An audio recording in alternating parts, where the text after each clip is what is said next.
Assalamu alaikum. Welcome back in Comprehensive Life. This is Mohammad Nauman here.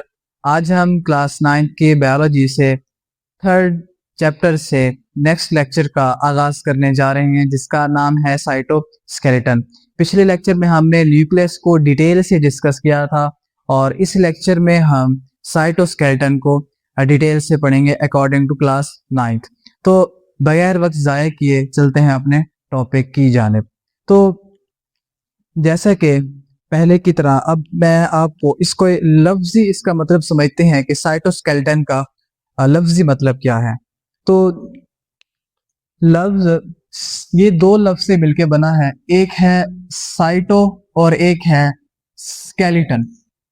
Cyto का लफ्ज आपने पहले चैप्टर में एक ब्रांच पढ़ी थी बायोलॉजी की, जिसमें हमने साइटोलॉजी को डिस्कस किया था कि what is cytology, the study about cell is known as cytology. कि सेल के मुतालिक आपने जो मुताला किया होता है उसको हम क्या नाम देते हैं, साइटोलॉजी। मतलब क्या कि अगर हम यूं लिखें कि cyto mean cell, cyto mean cell, और स्केलेटन मीन स्पोर्टिंग सब्सटेंस कह सकते हैं आप, स्पोर्टिंग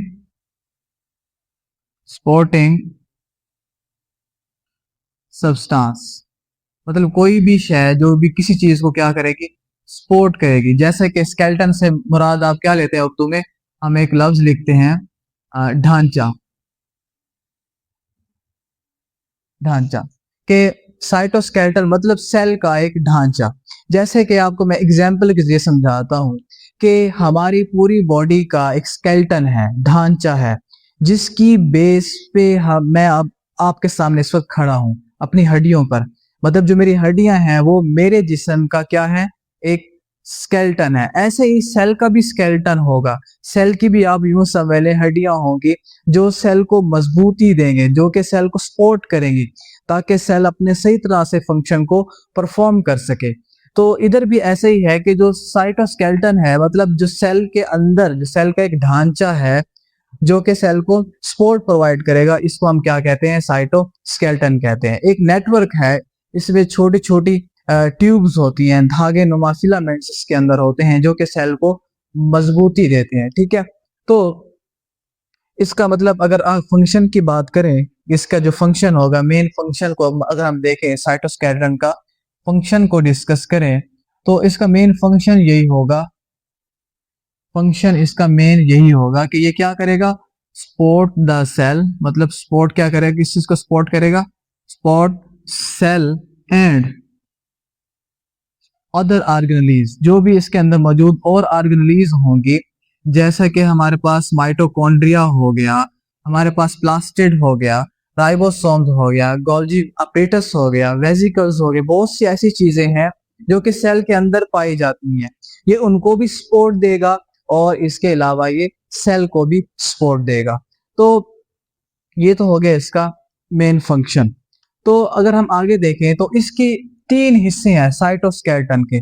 अगर मैं आपको थोड़ा सा डायग्राम के जरिए समझाने की कोशिश करूं तो जैसे कि हमारे पास ये एक सेल है, बड़ा हमारे पास एक सेल है, उस सेल के दरमियान में क्या होता है, दरमियान में हमारे पास न्यूक्लियस होता है और इधर इसके पास क्या होंगे, ये एंडोप्लाज्मिक रेटिकुलम समझ लें आप, इसके इर्द गिर्द। ये आगे जाके हम इनको भी डिटेल से पढ़ेंगे।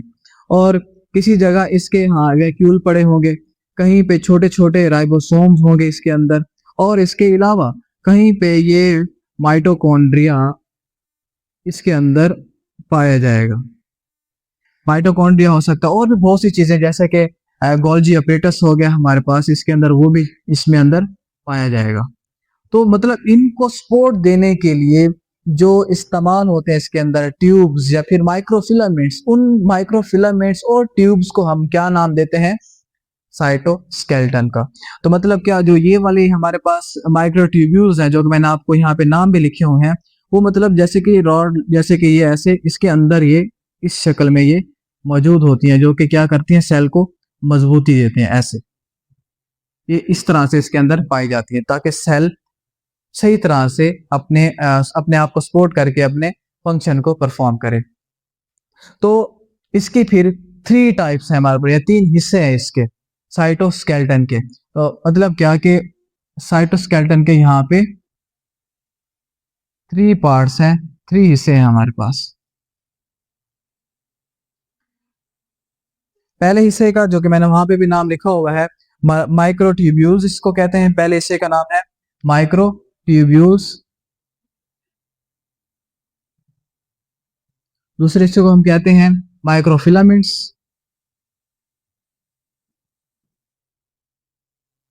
जबकि तीसरे हिस्से को हम कहते हैं इंटरमीडिएट फिलामेंट्स। इंटरमीडिएट फिलामेंट्स, ठीक है। तो अब मैं इनको अब डिटेल से उसकी थ्योरी जो है वो अब आपको समझाने की कोशिश करूंगा। देखें, साइटोस्केलेटन का आपने स्ट्रक्चर समझ लिया कि ये कहाँ पे पाए जाते हैं और ये क्या फंक्शन परफॉर्म करते हैं। फिर मैंने कहा इनके 3 पार्ट्स होते हैं। पहले हिस्से का नाम है माइक्रोट्यूब्यूल्स, ठीक है।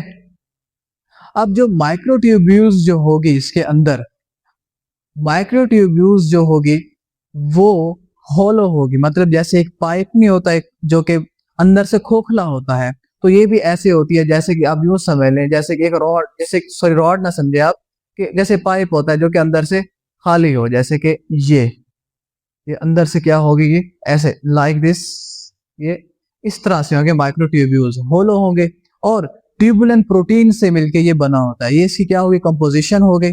और ये इसका फंक्शन क्या है माइक्रोट्यूब्यूल्स का, ये होल्ड करता है, पकड़ के रखता है ऑर्गेनीज को या मेंटेन द शेप, मतलब कि ये ऑर्गेनीज को जो ये जो हमारे पास है वैक्यूल हो गया, न्यूक्लियस हो गया, एंडोप्लाज्मिक रेटिकुलम हो गया, माइटोकॉन्ड्रिया, जितनी भी इसके अंदर सेल के अंदर ऑर्गेनीज पाई जाती हैं, ये उनको पकड़ के रखता है, होल्ड करके रखता है, ताकि मतलब एक ट्रैक देता है उनको।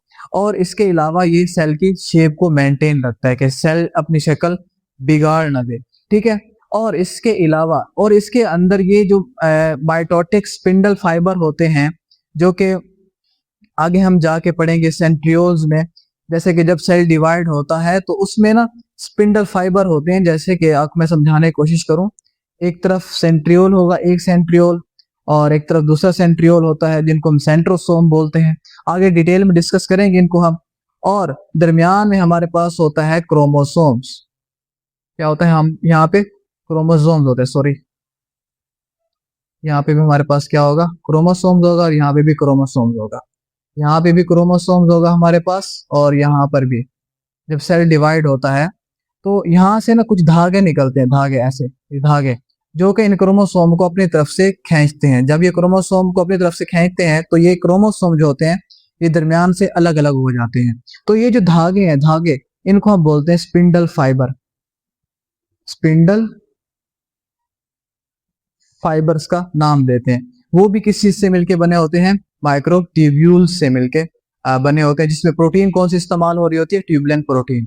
और इसके अलावा सीलिया, एक जो कि आपने देखा होगा, एक हमारे पास एक जानदार था, उसके ऊपर छोटे छोटे बाल होते हैं, छोटे छोटे हेयर लाइक स्ट्रक्चर होता है, उसको हम क्या नाम देते हैं, सीलिया का। और फ्लैजेला जैसे बैक्टीरिया की दुम होती है, ये वाली जो चीज इसको मूवमेंट के लिए हरकत देती है, ये वाली, इस चीज को हम क्या नाम देते हैं, इसको हम नाम क्या देते हैं, इसको हम नाम देते हैं फ्लैजेला, ठीक है। तो आगे हम देखते हैं कि जो सीलिया का होगा, मतलब वो एक हेयर लाइक स्ट्रक्चर नुमा ऐसे, मतलब इसके ऊपर छोटे छोटे बाल होंगे, छोटे छोटे बाल नुमा स्ट्रक्चर, जैसे पैरामीशियम में होता है, उसमें छोटे छोटे बाल होते हैं उसके, और उस छोटे छोटे बालों को हम क्या कहते हैं, सीलिया। और ये दुम लाइक स्ट्रक्चर जो होता है टेल नुमा, इसको हम क्या कहते हैं, फ्लैजेला। दूसरी इसकी टाइप्स है माइक्रोफिलामेंट्स। अब जो माइक्रोफिलामेंट्स होते हैं ये माइक्रोट्यूब्यूल से थोड़े वाज़े नजर आते हैं, थोड़े बड़े होते हैं, फाइनर होते हैं ये माइक्रोट्यूब्यूल से। और इसकी जो कंपोजिशन है वो कंट्रेक्टाइल प्रोटीन से मिलके बनी होती है, और उस कंट्रेक्टाइल प्रोटीन का क्या नाम है, एक्टिन प्रोटीन। जैसा कि एक्टिन प्रोटीन क्या काम करती है, ये किसी भी चीज को मूवमेंट प्रोवाइड करती है। जैसे कि अब मेरे मसल सेल हैं या जितने भी मेरे जिस्म में मसल्स हैं, उनमें क्या पाई जाएगी, एक्टिन प्रोटीन पाई जाएगी।